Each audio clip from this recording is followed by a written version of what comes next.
안녕하십니까. 한 주가 금방 흐르는 것 같아요. 벌써 목요일 저녁입니다. 퇴근하고 우리가 속회 예배를 드려야 되는데 특세 기간 중이라서 이렇게 영상으로 인사를 하게 되었습니다. 잘 지내고 계시죠? 오늘은 마태복음 5장에 우리가 잘 아는 너희는 세상의 소금과 빛이니 이 말씀입니다.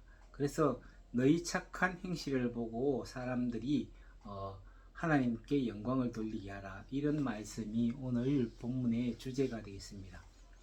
이 말씀의 배경을 일단 먼저 알아봐야 되는데, 세례 요한이 옥에 갇힌 뒤에 예수님께서 이제 공생애를 시작하십니다. 제일 먼저 하신 일이 갈릴리 바다를 중심으로, 갈릴리 호수죠. 이 갈릴리 호수를 중심으로 어업에 종사하고 있는 제자들을 먼저 불러 모으시는데, 제일 먼저 불러 모은 제자가 이제 베드로와 그의 동생 안드레, 그리고 좀 더 가서 이제 또 어부 같이 같은 동네에서 어업을 하고 있는 야고보와 그의 동생, 우리가 잘 아는 요한, 이렇게 네 형제를 먼저 제자로 부르시게 되죠.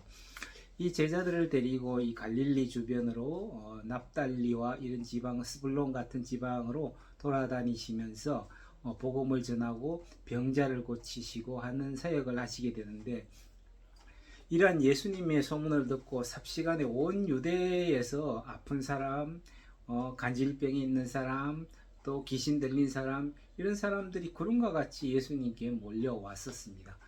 어느 날도 예수님이 보니까 이렇게 수많은 무리들이 몰려오시니까는 갈릴리 호수 주변에 있는 얕은 언덕 위에 오르셔서 거기에서 앉으시고는 사람들에게 말씀을 강론을 하시는 거죠. 사람들은 예수님께 쫓아왔던 이유가, 내가 가진 병을 좀 고쳐 주십시오. 내게 불완전한 것이 있는데 이걸 좀 낫게 하여 주십시오. 내가 귀신이 들렸는데 좀 쫓아내 주십시오 하는 이러한 소망과 기도 제목들을 들고 예수님께 왔었는데, 예수님은 이 사람들에게 너희들이 이렇게 왔으니까 내가 하나님이 원하는 하늘나라의 복에 대해서 가르쳐 주마 하고 말씀하신 게 바로 우리가 산상수훈을 알고 있는 팔복입니다. 팔복.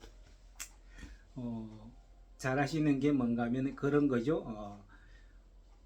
심령이 가난한 자는 복이 있나니 천국이 그의 것이며, 이렇게 시작되는 그 팔복입니다. 이 사람들은 어떤 사람들이었는가 하면 저는 자, 눈먼 자, 그리고 소경인 자, 눈먼 자와 같은 말이네요. 그리고 귀신 들린 자, 이런, 그리고 가난한 자들, 이런 이스라엘 지역에서 좀 비주류에 속한 사람들이 당연히 생각하기에는 제사장이나 바리새인들이나 사두개인들, 이 사람들이 보기 우리는 당연히 하나님의 모든 계명을 지키고 하나님께 제사를 드리는 천국이, 하나님의 백성으로서의 천국과 영생이 보장되어 있는 사람들이다 라고 확신하고 있는 반면에, 이 사람들은 그들의 생업으로 인해서 주일을 안식일을 잘 지키지 못하고, 그들이 가난해서 하나님께 제사 드릴 예물을 잘 드리지 못하는 사람들, 또 그들이 안전병이거나 또는 병자에서 하나님에 대한 율법을 지킬 수 없는 그런 사람들이 이 예수님께 몰려왔던 거예요. 당연히 이들의 가슴 속에는 어떤 것이 있느냐면, 천국은 우리와 관계없는 것이다. 우리는 이렇게 하나님의 나라와는 좀 떨어진 거기에는 갈 수 없는 그런 계층이다라고 제사장들로부터도 그렇게 배웠고 자기들도 그렇게 생각하는 사람들이었는데, 예수님이 이 사람들을 모아놓고 하시는 첫 말씀이 이것이죠. 심령이 가난한 자는 복이 있나니 천국이 그들의 것입니다 라고 말씀을 하시는 거예요. 이거 얼마나 놀라운 말씀입니까? 한 번도 들어보지 못한 말씀이었습니다. 어떻게 자기들과 같은 사람들이 심령이 가난한, 그들의 기도 제목 중에 심령이 가난한 것을 기도하는 사람은 아무도 없죠. 다 마음이 부유하고 세상에서 존경받고 박수받고 그런 것을 원하는데, 예수님은 이렇게 심령이 가난한 자는 복이 있다라고 말씀을 하시는 겁니다. 물론 이 뜻은 조금 이따가 다시 말씀을 드리겠지만, 어쨌든 이 사람들을 모아놓고 이런 설교를 하시니까 사람들이 귀가 솔깃해서 듣는 거죠.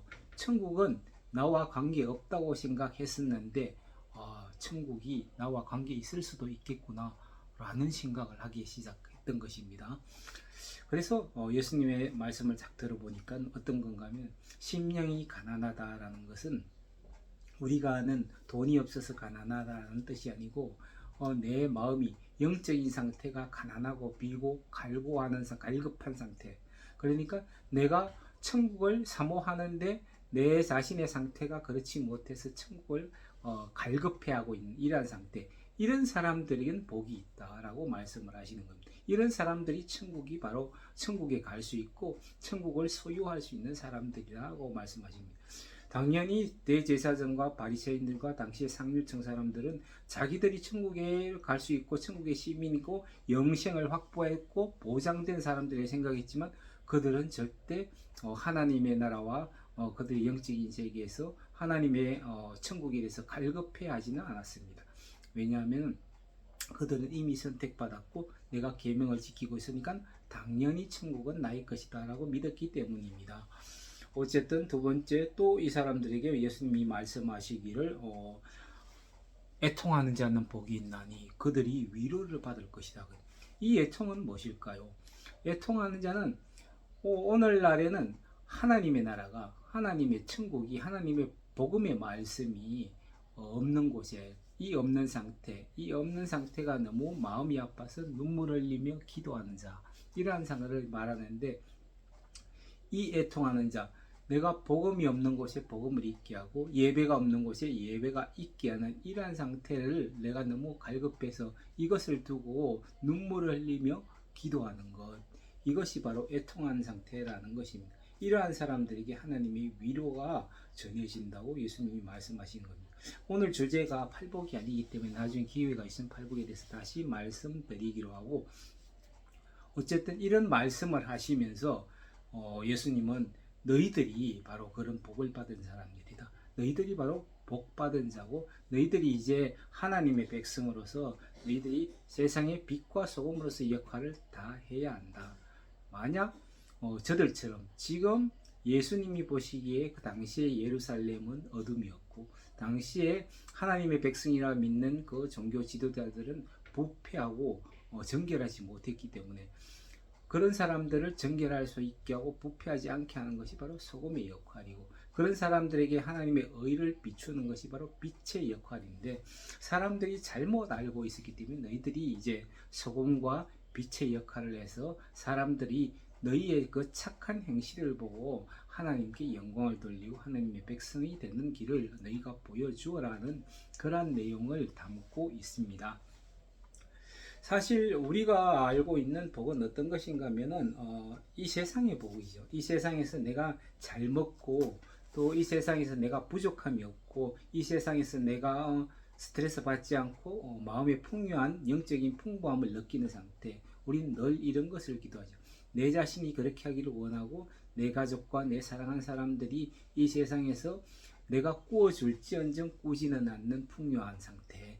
그러한 상태의 복을 주십시오. 내가 아프거나 해서 내 마음과 심령이 하나님 앞에 부족한 상태가 아니라 늘 충만해서 찬양을 드릴 수 있는 이러한 영적인 상태를 갈구하고 기도하는 것인데 오늘 예수님이 그러한 복은 이미 하나님이 너희에게 다 준 것이다 라고 말씀을 하시는 겁니다. 창세기에 보면 그런 말이 있는데 최초의 사람들이 하나님이 사람을 지으시고 그들에게 먼저 복을 주었죠. 너희에게 복을 주어서 이 땅에서 생육하고 번성하라라고 하나님께서 최초의 복을 주셨는데 사람들이 이 하나님의 복을 잘 간수하지 못하고 지키지 못해서 잃어버렸습니다. 그 뒤에 다시 아브라함에게 하나님이 다시 복을 주시는데 너는 이제 복이 될지라 라고 명령을 하십니다. 너는 이제 복이 되어서 너를 통해서 너를 축복하는 자는 그가 축복을 받을 것이고 너를 저주하는 자는 그가 저주를 받을 것이라는 원축복의 놀라운 복을 아브라함에게 주시죠. 이 아브라함을 통해서 이제 흘러내려온 복들이 온 세상으로 흘러간다는 겁니다. 사실 이 이스라엘 민족들은 이미 하나님의 복을 가지고 있는데 자신들은 복을 가지고 있지 않다라고 지금 믿고 있는 것입니다. 그래서 너희들이 심령이 가난한 상태가 되어라. 너희들이 마음이 온유한 상태가 되어라. 너희가 애통한 상태가 되어라. 그리고 의에 줄이고 목마른 상태가 되어라. 그러면 하늘의 복이 너희에게 임할 것이다. 너희가 복으로 변할 것이다 라고 말씀을 하시는 거죠. 나머지 8복 중에 4개는 사람에 관한 건데 그것도 나중에 말씀드리기로 하고, 어쨌든 이러한 행위들로 통해서 너희들이 착한 행실이 사람들에게 보여서 이것들이 하나님의 영광을 돌리게 하라라고 말씀을 하는데, 사실 너희가 여기 모인 사람들은 자신들이 그렇게 복받은 사람들이라고 생각하지 않잖아요. 자기들은 뭐 어떤 사람들입니까? 중풍에 걸린 사람. 이 사람들은 어떤 사람들이 말씀 듣는 사람들? 다리 저는 자들, 눈먼 자들, 가난한 자들. 이러한 아웃사이드에 삶은 사람들이 예수께 도움을 구하고자 그 앞에 수많은 사람들이 몰려들어 있는 거예요. 그들에게 너희가 복받은 자다. 너희가 이제 그렇게 행동해서는 안 돼. 바리새인들처럼 저렇게 행동해서는 안 돼.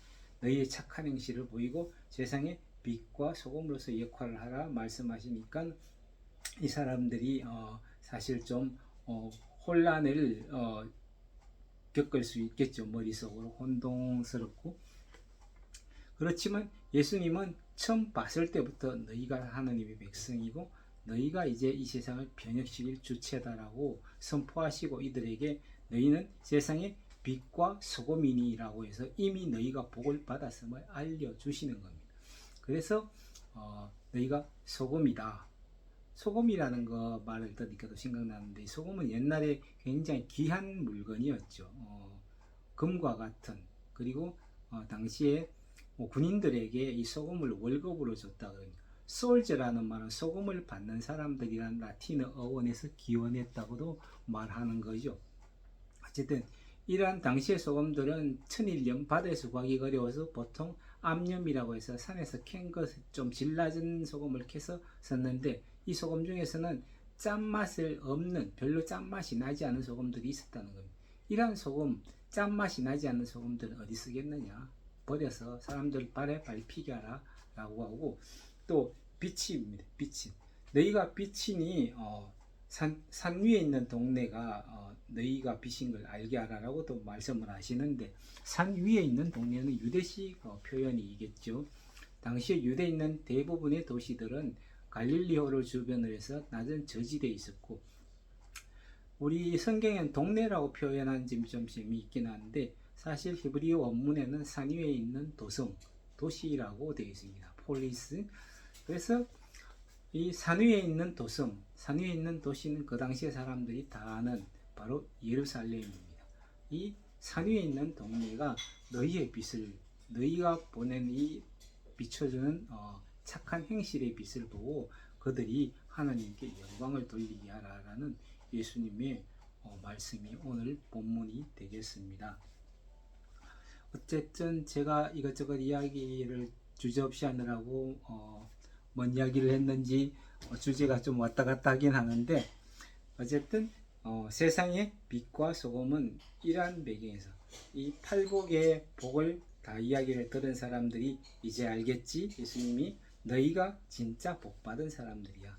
너희가 진짜 하나님의 말씀 듣고 복을 가진 사람들이니까 이제 세상에 나가서 저런 서기관과 바리새인들의 저런 도덕적 기준으로는 부족해.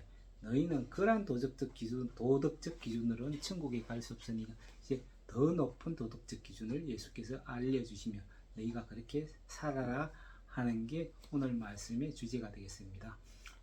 시간이 많이 가서 또 다음 주에 또 다른 주제를 갖고 이야기를 나누어 보도록 하겠습니다. 안녕.